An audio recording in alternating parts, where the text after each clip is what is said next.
নমস্কার, আর্যভট্ট ক্লাসেসে সবাইকে স্বাগতম। এবার আমি আজকে pre test exam class 10 Sribhumi জেলার ম্যাথসের পার্ট 2 এমসিকিউগুলো আমি সলভ করছি। পার্ট 1 আরেকটি ভিডিওতে আমি কমপ্লিট করেছিলাম। তো পার্ট 1-এ 25 পর্যন্ত করেছি, এবার 26 থেকে শুরু করব। 26 যে প্রশ্নটা বলেছে 1,3 এবং 2,7 বিন্দু সংযোগী রেখাখণ্ডটি 3x + y - 9 = 0 কি অনুপাতে বিভক্ত করবে। তো একটা কি দিয়েছে এখানে, দুইটা বিন্দু সংযোগী রেখা, হ্যাঁ, একটা দিয়েছে কি 1,3 আর একটা 2,7। তো 1,3 সাপোজ এই একটা বিন্দু 1,3 আর আরেকটা মনে করো 2,7, এখানে আরেকটা বিন্দু 2,7।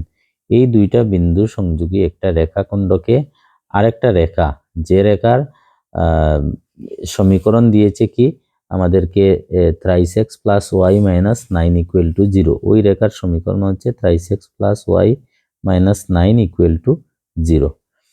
ওই রেখাটা ওই রেখাখণ্ডকে ওই জায়গায় কি অনুপাতে অন্তর্বিভক্ত করেছে, ওই অনুপাতটা আমাদেরকে বার করতে হবে। মানে এতটুক আর এতটুকের যে অনুপাত m1:m2 ধরে নিলাম আমরা, এই অনুপাতটা ধরে নিলাম m1:m2।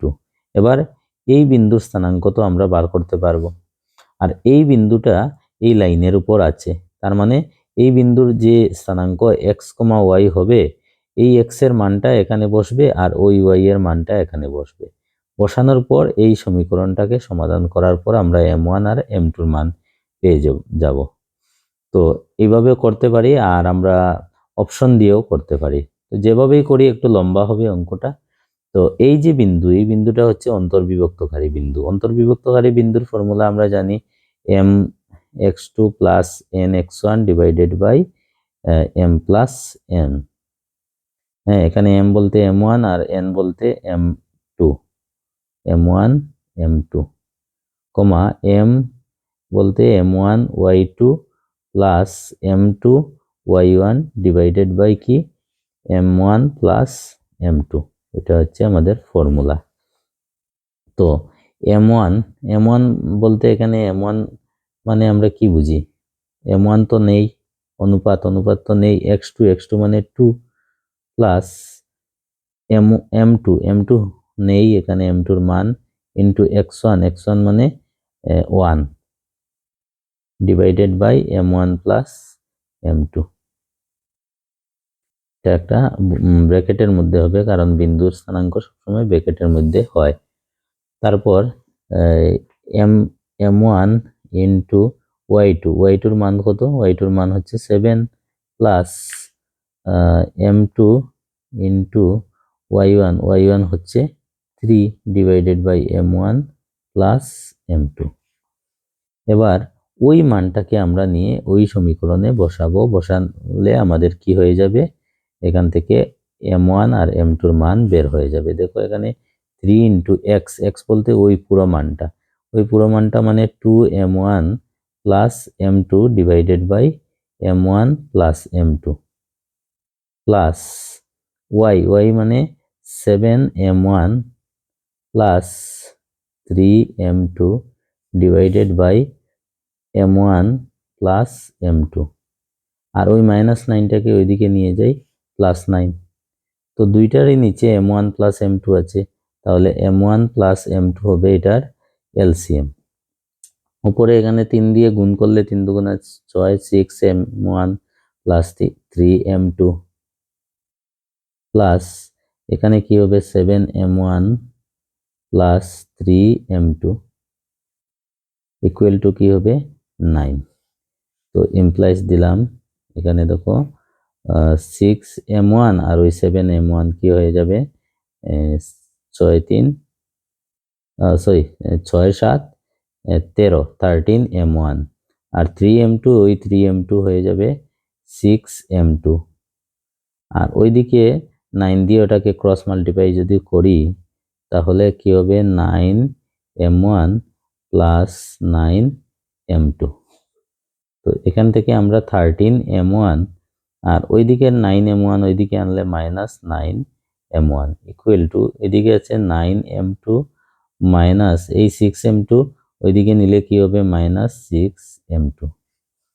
তো 13m1 থেকে 9m1 মাইনাস করলে হবে 4m1 ইকুয়াল টু 9m2 থেকে 6m2 মাইনাস করলে কি হবে 9 থেকে 6 গেলে 3m2। তো কি হবে m1 by m2 equal to 3/4, মানে m1:m2 মান হবে 3:4, যেটা আমাদের অপশন ডি তে দেওয়া আছে। এবার দেখো এই যে দুইটা বিন্দু দিয়েছে এখানে বিন্দু দিয়েছে, এখানে দূরত্ব 2,3 4,1 2,3 আর 4,1 দুইটা বিন্দুর মধ্যে দূরত্ব কি হবে? আমরা দূরত্বের সূত্র যদি লাগাই, দূরত্বের সূত্র কি √x1 - x2 whole square y1 - y2 whole square. তো এটার দূরত্বের সূত্র যদি আমরা লাগাই তাহলে দেখো 2,3 আর কি আছে 4,1 দুইটা বিন্দু 4,1। তো এই দুইটা বিন্দুর দূরত্বের সূত্রের ফর্মুলা হচ্ছে পেপারটা একটু ঠিক করে নিই। এই দুইটা বিন্দুর দূরত্বের ফর্মুলা হচ্ছে x2 - x1 2 - 3 whole square plus y2 - y1 y2 হচ্ছে 3 y1 হচ্ছে 1 হোল স্কয়ার। তো কি হবে √2 থেকে 3 যদি যায় তাহলে -1 এর স্কয়ার হবে 1 আর 3 থেকে 1 গেলে 2 2 এর স্কয়ার হবে 4। তো আনসার হবে √5। এটার ভ্যালু কি দাঁড়ালো এসে √5। তো দূরত্ব √5 হবে, কিন্তু এখানে √5 তো একটাও অপশন নেই। 2 থেকে 4 ভুল করেছি 2 -4 হবে, সরি 2 -4। তো 2 থেকে 4 মাইনাস করলে হবে -2 -2 স্কয়ার হবে 4 4 4 8 √8। √8 কে আমরা লিখতে পারি 2√2। তাহলে দেখা যাচ্ছে আমাদের কি হচ্ছে অপশন 1টা মিলছে ডির সাথে। অপশন 1 ডির সাথে, অপশন বি তে আছে আর অপশন সি তে আছে। এ আর ডি এখানেই ক্যান্সেল হয়ে গেল।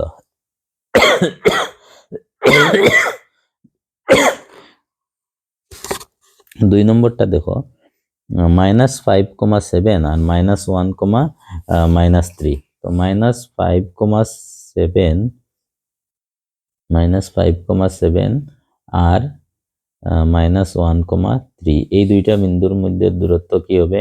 -5 -1 হয়ে যাবে +1 হোল স্কয়ার প্লাস কি হবে 7 - 3 হোল স্কয়ার। তো √ওভার কি হয়ে যাবে -5 + 1 -4 -4 এর স্কয়ার হবে 16 আর 7 থেকে 3 গেলে 4 4 এর স্কয়ার হবে 16। তো দুইটা 16 16 পূরণ 2 আমরা লিখতে পারি। 16 রুটের বাইরে আসলে হবে 4 4√2। এটার আনসার হবে 4√2। তো দুইটা মিলছে আমাদের সির সাথে। তো 2 সির সাথে এটাতেও আছে, তাহলে এখনো আমরা আনসার বলতে পারছি না। 3 নম্বরটা দেখো 3,4 এবং 4,0 3 থেকে 0 বিয়োগ করলে 3 আর 4। এটা তো মূলবিন্দু আর একটা বিন্দুর দূরত্বের সূত্র। মূলবিন্দু থেকে যে কোনো বিন্দুর দূরত্বের সূত্র √x² + y²। x মানে 3 y মানে 4 3 এর স্কয়ার 9 4 এর স্কয়ার 16 16 9 25 25 এর বর্গমূল হচ্ছে 5। এটা মিলবে এর সাথে, 3টা এর সাথে অপশন সি তে আছে। তো অপশন সি হয়ে যাবে আমাদের রাইট অ্যান্সার। এবার দেখো যখন থিটা 60 তখন tan থিটার মান, tan থিটার মান মানে tan 60 ডিগ্রি, tan 60 ডিগ্রির মান হচ্ছে √3। তো এটার মান √3 নয়, এটাও √3 নয়। এটা দেখো উপরের 3 কে আমরা √3 × √3 লিখতে পারি, তারপর √3 দিয়ে √3 কে কাটলে একটা √3 থাকবে। তো tan 60 ডিগ্রির মান হবে এইটা। 1 + sin α / 1 - sin α equal two m²/n²। এটার মান হচ্ছে কি, এটা যদি হয় তাহলে sin আলফার মান হবে m² - n² / n² + m²। দেখো এখানে আমরা একটা বিষয় আমাদেরকে দিয়েছে 1 + sin α / 1 - sin α। Equal to M square by N square. এটা থেকে আমরা যদি সাইন আলফা বার করতে যাই তাহলে আমাদেরকে কি করতে হবে দেখো, আমাদের এখানে প্রশ্নের রাইট সাইড দেখো, আমাদের যে মানটা বলেছে M square minus N square, মানে উপরে হচ্ছে উপরেরটা মাইনাস নিচেরটা, আর নিচে হচ্ছে ওই দুইটার প্লাস।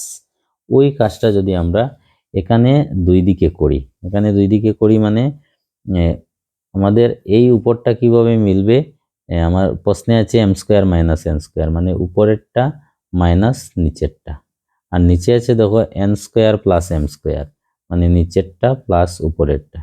তো ওই সেম কাজটা আমরা বাম দিকেও করব। উপরে হচ্ছে 1 প্লাস সাইন আলফা মাইনাস কি হচ্ছে এন স্কোয়ার, মানে নিচেরটা, তো মাইনাস নিচেরটা হচ্ছে 1 মাইনাস সাইন আলফা। নিচে কি ছিল, নিচেরটা প্লাস উপরেরটা, তো নিচেরটা হচ্ছে 1 মাইনাস সাইন আলফা প্লাস উপরেরটা হচ্ছে 1 প্লাস সাইন আলফা। তাহলে এখানে দেখো ওই +1 -1 কাটা যাবে, আর এখানে মাইনাসে মাইনাসে প্লাস, এখানে উপরে হবে 2 সাইন আলফা, আর নিচে এখানে দেখো plus sine alpha minus sine alpha কাটা যাবে, 1 1 হবে 2, 2 2 কাটা যাবে, সাইন আলফার মান হচ্ছে M square minus N square divided by N square plus M square, মানে আমাদের প্রশ্নে যেটা দেওয়া আছে সেটা হচ্ছে সঠিক। এইটা যদি হয় 1 plus sine alpha by 1 minus sine alpha equal to যদি M square by N square হয়, তাহলে সাইন আলফার মান M square minus N square by N square plus M square হবে। 2 নম্বরে বলেছে 10 এর মান সর্বদা 1 থেকে ছোট। কেন? 1045 এর মান 1 হয়, তো 10 এর মান সবসময় 1 থেকে ছোট হয় না, মানে 2 নম্বরটা মিথ্যা। তো 1 সত্য 2 মিথ্যা, অপশন বি তে দেওয়া আছে। নেক্সট, ম্যাচ দ্য ফলোয়িং, আমরা এগুলো মিলাবো। দেখো সাইন স্কোয়ার টিটা হচ্ছে 1 বাই কোসেক স্কোয়ার টিটা, কারণ সাইন টিটার উল্টা কোসেক স্কোয়ার। টেন টিটাকে আমরা ওইটার সাথে মিলাতে পারি। দেখো সেক টিটাকে আমরা লিখতে পারি 1 বাই কোস টিটা, তো সাইন টিটা বাই কোস টিটা হয়ে যাবে টেন টিটা। তো 2 এর সাথে মিলছে আর, একের সাথে এস, একের সাথে এস, একের সাথে এস, অপশন এতেই আছে শুধুমাত্র, বাকি আমাদেরকে দেখতেই হবে না। হ্যাঁ, একের সাথে এস শুধু একটাতেই আছে, বাকি তো অটোমেটিক্যালি মিলবেই। এটা 1 minus tan square 45, tan square 45 এর ভ্যালু কত? 1, তো 1 থেকে 1 মাইনাস করলে 0, নিচে যাই হোক উপরেরটা 0 হয়ে গেছে, এটার মান 0 হবে, তো 0 এখানে অপশন ডি তে দেওয়া আছে। তারপর 32, A C B equal to 50 degree. হ্যাঁ, এ সি বি একটা বৃত্ততে বলেছে, এ বি একটি বৃত্তের কি বলেছে, যা। এ বি একটা বৃত্তের যা, এবং কোণ এও সি হার ব্যাস। তো এই দেখো আমরা বৃত্ত আঁকলাম, বৃত্তে কি বলেছে, এ বি একটা যা, এই আমি এ বি একটা যা বানালাম, এ বি একটা যা। তারপর কি বলেছে দেখো, এও সি তার ব্যাস, ওই এ ও সি এটা হচ্ছে তার ব্যাস।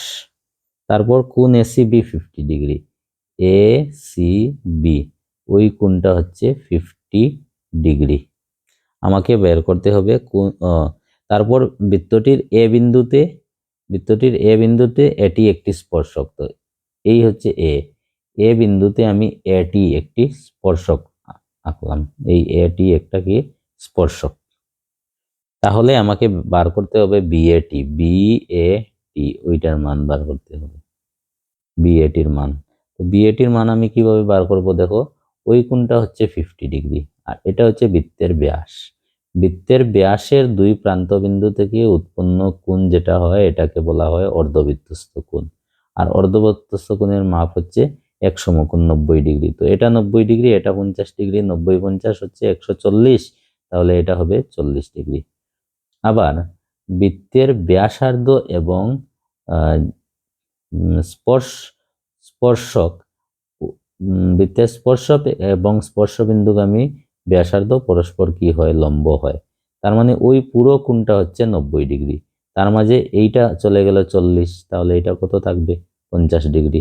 তো 50 ডিগ্রি আমাদের অপশন সি তে দেওয়া আছে। নেক্সট আমাদেরকে যেটা দিয়েছে দেখো, নিচের চিত্রটি পর্যবেক্ষণ করো এবং বৃত্তটির উপর আঁকা সর্ববৃহৎ বর্গটির পরিসীমা। এখানে সর্ববৃহৎ বর্গ বলতে এই যদি আমরা বর্গ আঁকি তাহলে সর্ববৃহৎ হবে, কিন্তু এটা বৃত্তটির কি হবে, বৃত্তটির উপর আঁকা, তাহলে বৃত্তটির উপরে থাকবে এই সর্ববৃহৎ বর্গ, তাহলে এদিকে হবে 4, এদিকে 4, 8, এদিকে 4, 12, এদিকে 4, 16। তো 16 অপশন আমাদের কোনটা আছে, সি। নেক্সট, প্রদত্ত চিত্রে অকেন্দ্রীয় বৃত্তের উপর পি কিউ একটি স্পর্শক, যদি কোণ পি ও কিউ এক্স, কোণ কিউ ও পি ওয়াই, তবে X Y, X plus Y. দেখো এই একটা বৃত্তের স্পর্শক, এই হচ্ছে স্পর্শক, এই কোণটা এক্স, এই কোণটা ওয়াই, তাহলে আমাদেরকে বার করতে হবে কি, তবে এক্স প্লাস ওয়াই, ওই এক্স প্লাস ওয়াইয়ের মান বার করতে হবে। দেখো এটা হচ্ছে বৃত্তের স্পর্শক আর এটা হচ্ছে স্পর্শবিন্দুগামী ব্যাসার্ধ। বৃত্তের স্পর্শক এবং স্পর্শবিন্দুগামী ব্যাসার্ধ পরস্পর লম্ব, মানে ওই কোণটা হচ্ছে 90 ডিগ্রি। এই কোণটা যদি 90 ডিগ্রি হয় তাহলে ওই দুইটা মিলে কত হবে, 90 degree. That is X plus Y equal to কত হবে, 90 ডিগ্রি, যা আমাদের অপশন বি তে দেওয়া আছে। এবার কি বলেছে দেখো, একটি গোলকের আয়তন 288 পাই সেন্টিমিটার কিউব, গোলকটির ব্যাসার্ধ নির্ণয় করো। দেখো গোলকের আয়তনের ফর্মুলা হচ্ছে 4/3 পাই আর কিউব ইকুয়াল টু 288 পাই আমাদেরকে দিয়ে দিয়েছে, দুই দিকে পাই পাই কাটা। তো এখানে আর কিউব ইকুয়াল টু কি হবে, ওই 3টা নিচে ডিভাইড হিসাবে আছে, ওইটা যখন ওইদিকে যাবে ইনটু হয়ে যাবে 288 ইনটু 3, আর ওই 4টা আর কিউবের সাথে ইনটু হিসাবে আছে, ওইটা যখন ওইদিকে আসবে ডিভাইড হয়ে আসবে 4টা। 4 দিয়ে 288 কে কাটো, 4 যায় 28 এর মধ্যে 7 বার, 4 8 এর মধ্যে 2 বার। তো আর কিউব ইকুয়াল টু 3 দুগুণে 6 আর 3 সাথে 21, 216। 216 আবার 6 এর কিউব, হ্যাঁ, তো দুই দিকে কিউবে কিউবে গেল, আর ইকুয়াল টু 6, অর্থাৎ গোলকটির ব্যাসার্ধ হবে 6 সেন্টিমিটার। নেক্সট, একটি অসম্ভব ঘটনার সম্ভাবিতা। অসম্ভব ঘটনার সম্ভাবিতা হলো 0। যদি একটি বৃত্তের কালি এবং পরিধির সাংখ্যিক মান সমান হয় তবে বৃত্তটির ব্যাস। একটা বৃত্তের কালি এবং পরিধির সাংখ্যিক মান সমান।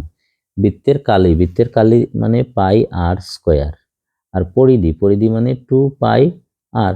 তো একটা পাই কাটা যাবে, একটা আর দিয়ে একটা আর কে কাটবো, এখানে একটা আর থাকবে, ইকুয়াল টু 2 হবে। আর এর মান 2, আর এর মান 2 মানে বৃত্তটির ব্যাসার্ধ হচ্ছে 2। বৃত্তটির ব্যাসার্ধ যদি 2 হয় তাহলে ব্যাস হবে ব্যাসার্ধর দ্বিগুণ, তো 2 এর দ্বিগুণ হচ্ছে 4। এবার কি দিয়েছে, নিচের গঠনটি তৈরি করতে ব্যবহৃত তারের দৈর্ঘ্য নির্ণয় করো। এই যে চিত্র দিয়েছে, এই চিত্র থেকে আমাদের সম্পূর্ণ তারের দৈর্ঘ্য নির্ণয় করতে হবে। এখানে বৃত্তের ব্যাসার্ধ হচ্ছে 5, বৃত্তের ব্যাসার্ধ 5 মানে ওইটা হচ্ছে 5। এটা যদি 5 হয় তাহলে এটাও 5, তাহলে এটাও 5, 5 5 10, মানে বর্গের বাহু আমরা পেয়ে গেলাম 10। বর্গের বাহু যদি 10 হয় তাহলে বর্গের পরিসীমা হবে 40 প্লাস 40, মানে ওইটা গেল, ওই ওই সীমাটা গেল 40। তারপর আমাদের বৃত্ত আছে, তো বৃত্তের পরিধির ফর্মুলা কি, 2 পাই আর। তো 2 পাই আর, আর হচ্ছে 5, তো 5 দুগুণা 10, 10 পাই গেল ওই বর্গের পরিসীমা আর বৃত্তের পরিসীমা। এবার দেখো এই একটা রেখা, ওই আর একটা রেখা, ওই দুইটা রেখা মিলে এখান থেকে এতটুক 5, এখানে 5 10, তো ওই আরো 10 হচ্ছে 20 প্লাস আরেকটা, আরো দুইটা বাকি আছে, এই একটা বাকি আর এই একটা বাকি। এটা হচ্ছে আবার বর্গের কর্ণ। তো বর্গের কর্ণের ফর্মুলা কি, √2 ইন্টু বাহু। তো √2 ইন্টু বাহু হচ্ছে 10, তো 10√2, একটা কর্ণ 10√2, আরো একটা কর্ণ আরো 10√2, 10√2 কি হয়ে যাবে, 20√2। তো এখানে দেখো 20 আর 40 কত হচ্ছে 60, 60 প্লাস 10 পাই প্লাস 10√2। তো এই সব থেকে 10 কমন যাবে, 10 কমন গেলে এখানে থাকবে কত 6, 6 প্লাস পাই প্লাস 10 কমন গেলে √2, যেটা আমাদের অপশন ডি তে দেওয়া আছে। এমনও কঠিন না যেরকম ভাবো তোমরা ছাত্রছাত্রীরা। তোমরা আমার ওই এমসিকিউর ভিডিওগুলো দেখবে। এমসিকিউর ভিডিওগুলো দেখলে একদম কনসেপ্ট ক্লিয়ার হয়ে যাবে, এখানে কোনো ধরনের সমস্যা হবে না এগুলা করতে। তারপরের যে প্রশ্নটা আছে, একটি বৃত্তের পরিধি 180 সেন্টিমিটার, বৃত্তটির বৃত্তকলার কোণ হচ্ছে 60 ডিগ্রি, বৃত্তকলার চাপের দৈর্ঘ্য। বৃত্তকলার চাপের দৈর্ঘ্য হচ্ছে কি θ/360 ইন্টু 2πr। তো থিটা আমাদেরকে দিয়েছে 60 ডিগ্রি বাই 360 ইন্টু 2πr, আর এখানে দেওয়া নেই, আমাদেরকে পরিধি দিয়ে দিয়েছে, পরিধি মানে 2πr, আর পরিধি দিয়ে দিয়েছে আমাদেরকে কত 180। তো এখান থেকে আর বার করতে হবে, পরিধি 180, তো পরিধি যদি 180 হয় তো আর ইকুয়াল টু হবে 180, আর ওই 2π নিচে আসলে 2πটা এখানে গুণ হিসাবে আছে, এদিকে আসলে নিচে আসবে, 2 দিয়ে 180কে কাটলে 90। এবারে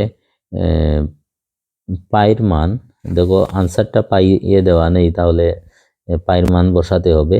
পাইর মান হচ্ছে 7/22 আর উপরে হচ্ছে 90। তো ওই 60টা এখন চলে যাবে কোথায়, উপরে। তো 60টা উপরে গেলে হবে 90 পূরণ 7, আর নিচে আছে 22। তো এবার কি হবে, 2 দিয়ে এটাকে কাটবো, হবে 11, আর 2 দিয়ে এটাকে কাটলে হবে 45। তো নিচে হচ্ছে 11, আর উপরে 7, 5 7 35, 5 হাতে থাকবে 3, 4 7 28, 28 আর 3 31, 315/11। এবার বৃত্তের পরিধির ফর্মুলা হচ্ছে θ/360 ইন্টু 2πr। ঠিক আছে, তো আমরা ভুল করেছি এখানে, এই 180/2π, আরটা এতটুকু রেখে দিলেই হতো। হ্যাঁ, আরটা এতটুকু রেখে দিলেই পাইয়ে পাইয়ে কাটা যাবে। থিটা ছিল আমাদের কত, প্রশ্নতে 60 ডিগ্রি, তো এখানে দিলাম 60 degree divided by 360 degree into 2 into pi into R, R এর মান 180/2π, 180/2π, 2π কাটা, এখানে 180 360 মাঝে যাবে 2 বার, 2 দিয়ে 60কে কাটবো 30, তো চাপের দৈর্ঘ্য হবে 30, যেটা আমাদের অপশন এ তে দেওয়া আছে। একই মাপের দুটি নিরেট গণকের প্রতিটি বাহুর দৈর্ঘ্য কে একক। দুইটা নিরেট গণক, হ্যাঁ, একই মাপের দুইটা গণক, একই মাপের গণক তো এখানে পাওয়া যাবে না, মনে করো এই একটা গণক, মনে করো এটাকে গণক, তো এটার সঙ্গে যদি আমি আরো একটা গণক যুক্ত করি সেম মাপের, মনে করো কি দিয়ে দেখাবো, আচ্ছা এই হচ্ছে দুইটা গণক, সাপোজ এটা একটা গণক, হ্যাঁ, আর এটা আর একটা গণক। তো দুইটা গণক যখন একসাথে জোড়া লাগাবো তখন এটা হয়ে যাবে আয়তীয় গণক। হ্যাঁ, তো গণকের বাহুর দৈর্ঘ্য যদি কে হয়, তারপর যখন এটা আয়তীয় গণক হবে তখন এটার ওই যে দৈর্ঘ্যটা বেড়ে যাবে। তো এটা যদি কে হয় তো এটা আরো কে কে কে মিলে 2k হয়ে যাবে দৈর্ঘ্য, আর প্রস্থ থাকবে কে, উচ্চতা সমান থাকবে, উচ্চতার কোনো পরিবর্তন হবে না। তো কি হয়ে যাবে, যখন দুইটা গণক একসাথে যুক্ত করা হয় তখন তাদের লেন্থটা যে যুক্ত করার পর যে আয়তীয় গণক হবে, আয়তীয় গণকের দৈর্ঘ্যটা বেড়ে যায়, প্রস্থ উচ্চতা জায়গায় থাকে। তো যুক্ত করার পর যে আয়তীয় গণক হবে সেই আয়তীয় গণকের আয়তন বার করার কথা বলেছে। তো আয়তনের ফর্মুলা হচ্ছে L into B into H. তো L হয়ে যাবে তখন 2k, আর বি থাকবে কে, আর এইচও থাকবে কে। তো কে কে তিনটা কে ইন্টু করলে কে কিউব, 2k³ হবে আনসার, অপশন বিটা কারেক্ট। আর ব্যাসার্ধ যুক্ত একটি অর্ধগোলকের মোট পৃষ্ঠকালি। অর্ধগোলক যখন করা হয় তখন অর্ধগোলকের মোট পৃষ্ঠকালের ফর্মুলা এসে দাঁড়ায় 3πr²। যদি একটি শঙ্কু এবং একটি বেলনের আয়তন সমান হয়, শঙ্কু আর বেলনের আয়তন দিয়েছে সমান, আবার তাদের ব্যাসার্ধের অনুপাত হচ্ছে 3:5। তো মনে করো শঙ্কুর ব্যাসার্ধ R1 আর বেলনের ব্যাসার্ধ মনে করো R2, তাদের ব্যাসার্ধের অনুপাত হচ্ছে 3/5, আবার তাদের আয়তন বলেছে সমান। তো শঙ্কুর আয়তন হচ্ছে 1/3πr² মানে R1² ইকুয়াল টু এইচ বলতে এটার উচ্চতাকে h1 ধরি, আর ওদিকে বেলনের আয়তনের ফর্মুলা হচ্ছে পাই আর স্কোয়ার, আর মানে বেলনের ব্যাসার্ধ R2 ধরেছি, R2 স্কোয়ার, H মানে H2, দুই দিকে পাই পাই কাটা যাবে, এখানে R1 স্কোয়ার আর ওইদিকে R2 স্কোয়ার ওইদিকে নিয়ে আসবো, হবে R2 স্কোয়ার ইকুয়াল টু, এই যে নিচে 3 আছে ওই 3টা ওইদিকে গেলে ইন্টু হয়ে যাবে 3, আর এখানে আছে H2 ডিভাইডেড বাই কি H1। তো R1 বাই R2 মান আবার দেওয়া আছে 3/5, আর দুইটার উপর স্কোয়ার আছে, তো 3 স্কোয়ার 9 আর 5 এর স্কোয়ার হবে 25 equal to 3H2 by H1। তো এই 3 দিয়ে এই 9কে কাটবো, হবে 3। হ্যাঁ, তো ওটাকে যদি উল্টিয়ে দেই তাহলে H1 by H2 equal to হয়ে যাবে 25/3, 25/3, যেটা অপশন এতে দেওয়া আছে 25/3। তারপরে কোয়েশ্চেন কি দিয়েছে, x x comma x plus 3 comma x plus 6 comma x plus 9 comma x plus 12 এর মধ্যক 10, তবে এক্স এর মান কত? এদের মধ্যক দিয়েছে, মধ্যক মানে গড়। তো এই যে কয়টা সংখ্যা, এই সংখ্যাগুলোর গড় দিয়েছে তোমাকে কি 10, গড় দিয়েছে। তো আমরা জানি গড় কিভাবে বার করতে হয়, উপরে সব যোগ করে।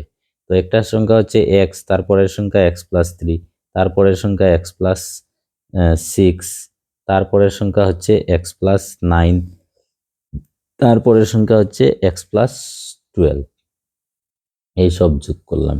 এখানে সংখ্যা কয়টা, একটা, দুইটা, তিনটা, চারটা, পাঁচটা। তো পাঁচটা সংখ্যা 5 দিয়ে ভাগ করলাম, আর গড় আমাদেরকে দিয়ে দিয়েছে কত, 10। তো ভাগ করলে আমরা গড় পাবো, গড় লিখে নিলাম 10। এবারে দেখো এখানে x x x x x, পাঁচটা এক্স আছে, 5x প্লাস এখানে 3 প্লাস 6 কত হলো 9, 9 9 18, 18 আর 12 20, তো 20 সমান এই যে 5 আছে ওটা ওইদিকে কোনাকুনি পূরণ হয়ে যাবে, 5 10 50। তো এখান থেকে আমরা পাচ্ছি 5x ইকুয়াল টু 50, আর ওই প্লাস 20 ওইদিকে গেলে মাইনাস 20। 5x ইকুয়াল টু 50 থেকে 20 মাইনাস করলে 30, x ইকুয়াল টু 30, আর ওই 5 আসবে নিচে, 5 দিয়ে 30কে কাটলে 6, x এর ভ্যালু হচ্ছে 6। তো x এর ভ্যালু 6, আমরা অপশন ডিটা হবে রাইট অ্যান্সার। এবার দেখো এই একটা শ্রেণী দিয়েছে, এখানে বলেছে বহুলক শ্রেণীর নিম্নসীমা এবং মধ্যমা শ্রেণীর নিম্নসীমার সমষ্টি নির্ণয় করো।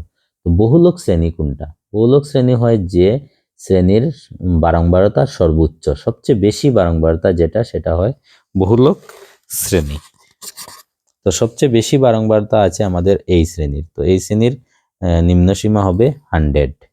তো এই শ্রেণীর নিম্নসীমা হচ্ছে 100 প্লাস। মধ্যমা শ্রেণী কিভাবে বার করা হয়, n বার করতে হয়। তো n মানে কি, বারংবারতার যোগফল। 15 আর 13 হচ্ছে 28, 28 আর 11 39, 39 আর 10 49, আর 11 60, n হচ্ছে 60। তো আমাদেরকে বার করতে হয় n/2, n/2 হবে 30। এবার 30টা কোন সঞ্চয়ী বারংবারতার কোটায় কোন জায়গায় পড়ে, তখন সঞ্চয়ী বারংবারতা বার করতে হবে। সঞ্চয়ী বারংবারতা হবে এই কোটায় 15, তারপরে হবে 15 13 28, তারপরে 28 আর 11 39। সঞ্চয়ী এখানে n/2 হচ্ছে 30। 30 থেকে বড়, 30 থেকে বড় যে প্রথম যেটা সঞ্চয়ী বারংবারতা আসে ওই শ্রেণীটা হচ্ছে মধ্যমা শ্রেণী। তো 30 থেকে বড় এখানে 39 এসেছে, এর আগেরটা তো ছোট, তো 39 এর শ্রেণী হচ্ছে ওইটা, ওই শ্রেণীটা হবে মধ্যমা শ্রেণী। তো এটা যদি মধ্যমা শ্রেণী হয় তাহলে মধ্যমা শ্রেণীর নিম্নসীমা হবে 130। আর আমাদেরকে বলেছে কি মধ্যমা শ্রেণীর নিম্নসীমা আর বহুলক শ্রেণীর নিম্নসীমার যোগফল বার করতে। তো এটা এই 130 আর 100 এর যোগফল হবে কত, 230 গেল। এবার দেখো প্রদত্ত দুটি উক্তি, একটি অধিবর্ষে 53টি রবিবার থাকার সম্ভাবনা। অধিবর্ষ থাকে 366 দিনের বৎসর। হ্যাঁ, আমরা জানি 52 সপ্তাহে 1 বৎসর। তো 52কে 7 দিয়ে গুণ করলে কি হয়, 364 দিন। তো তো 364 থেকে 2 দিন এক্সট্রা থেকে যায়। তো ওই দিন 2 দিনের মধ্যে কোনটা রবিবার হবে? তো সপ্তাহে থাকে 7 দিন, 7 দিনের মধ্যে আমাদের কাছে আছে 2 দিন। হ্যাঁ, তো আমাদের অধিবর্ষতে রবিবার হওয়ার সম্ভাব্যতা হবে 7/2। এটা সত্য। দুইটি পূরক ঘটনার সম্ভাব্যতার সমষ্টি হলো 1। পূরক ঘটনা কি? মানে একটার সাথে আরেকটা মিলে ঘটনাটা সম্পূর্ণ হবে। তো আমরা জানি এই ধরনের দুইটা ঘটনার সম্ভাব্যতা সবসময় ঘটনার সম্ভাব্যতার যোগফল সবসময় 1 হয়। তো এটাও সত্য। তো 1 এবং 2 উভয়ই সত্য, যেটা আমাদের অপশন এতে দেওয়া আছে। তো এরই সাথে আমাদের শ্রীভূমি জেলার ম্যাথসের প্রি ফাইনাল এক্সামের কোয়েশ্চন কমপ্লিট হয়ে গেল। যদি কোনো ভুল ভ্রান্তি হয় তাহলে আমাকে বলবে, আর ভিডিওটি কেমন লাগলো কমেন্টের মাধ্যমে জানাবে। আর এরপর অনেক এমসিকিউ পাবে। এমসিকিউ 500টা এমসিকিউ বানানো আছে। এবার আমি কি করব, তোমাদেরকে এই রিজন এজারশন, তারপর স্টেটমেন্ট টাইপ কোয়েশ্চন, তারপর কেস স্টাডি, তারপর কিছু কঠিন কঠিন এমসিকিউ এর প্রশ্ন সলভ করে আমি এক একটা ভিডিওর মাধ্যমে প্রোভাইড করব। যারা যারা ভিডিওটি দেখছো সবার সাথে, তোমাদের বন্ধুদের সাথে ভিডিওটির লিংক শেয়ার করবে। তখন আমি মোটিভেট হয়ে আরো নতুন নতুন ভিডিও বানাতে পারবো।